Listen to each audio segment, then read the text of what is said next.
Mi nombre es Gabriel Miranda, soy parte de la generación fundadora del movimiento Schoenstatt acá en Bolivia. Participo en Schoenstatt desde mis 12 años. He estado desde la rama de pioneros, la juventud, profesionales y actualmente me encuentro en la rama de matrimonios. Particularmente vengo desempeñándome como director de una entidad que es parte del gobierno. Es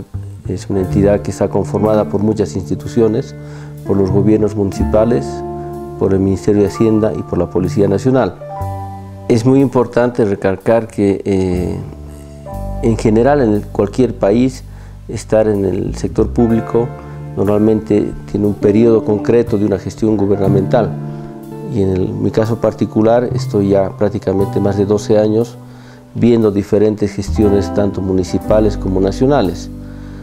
En ese aspecto creo que Schoenstatt ha sido muy importante porque en primer lugar todos los valores que uno adquiere en el movimiento hacen de que una gestión transparente y honesta sea reconocida, algo que me ha ayudado en las épocas más difíciles, que fueron especialmente al inicio, fue la fe práctica, ¿no?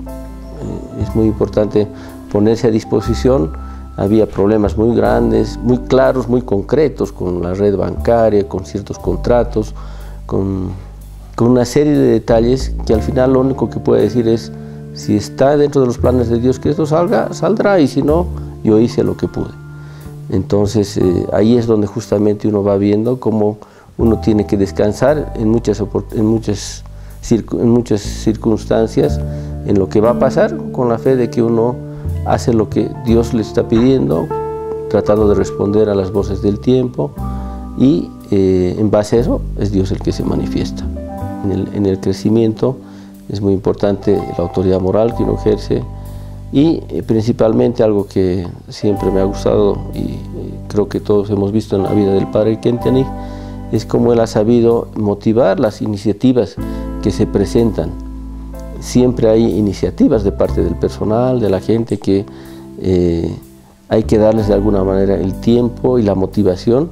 para que eso vaya creciendo. Y eso ha hecho de que justamente nuestra entidad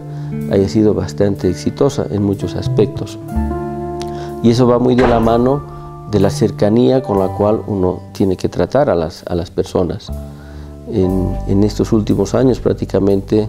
anualmente se han ido incorporando entre 30 a 40 personas,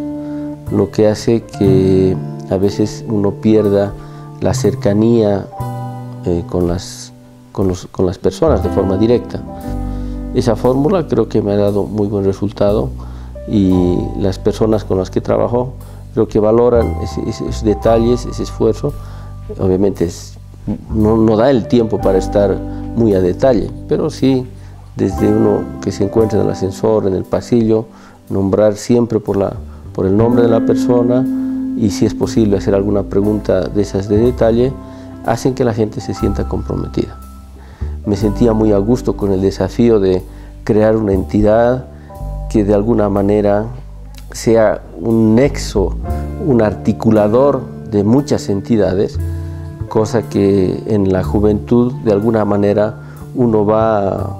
teniendo una inicial experiencia de dirigir grupos, de coordinar, de organizar campamentos, de organizar jornadas.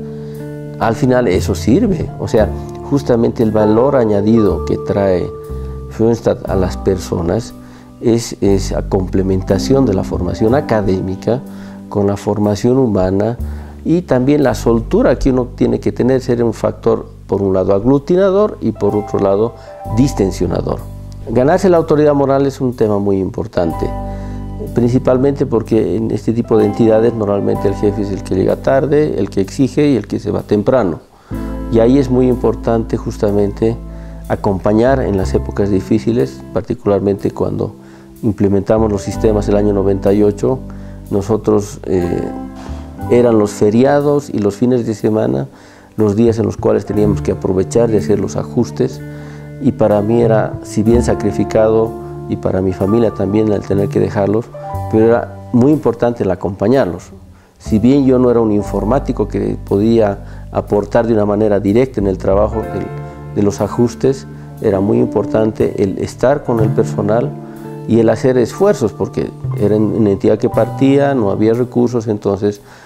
con mi plata en mi bolsillo les compraba comida, los acompañaba, estaba con ellos,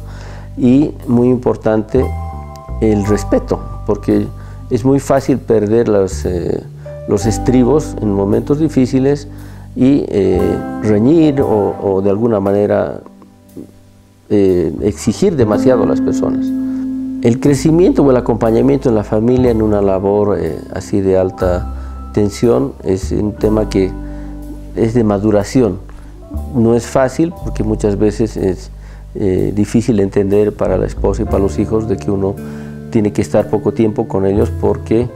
la responsabilidad es grande y hay que estar fuera para poderla cumplir de una manera buena. Entonces es importante tratar de dialogar para poder hacer entender a la esposa y la familia a veces el por qué uno está mucho tiempo fuera, pero también, y es algo que tengo como objetivo al próximo año, tratar de crear instancias de encuentro dentro de la oficina que incorporen a las esposas y a la familia. Normalmente se hacen actividades de confraternización o de encuentro, pero es entre la gente de la oficina. Entonces es la gente que está en la oficina mucho tiempo y que encima organiza actividades solo para la gente de la oficina, lo que sigue creando la tensión, y muchas veces es el trabajo un factor de rompimiento de los núcleos familiares. Entonces es muy importante tener esa claridad para poder organizar como institución actividades que incorporen a las esposas y a los hijos en actividades de confraternización que evidentemente ayudan a la unión del trabajo, pero que también ayudan a fortalecer un poco los diferentes núcleos familiares.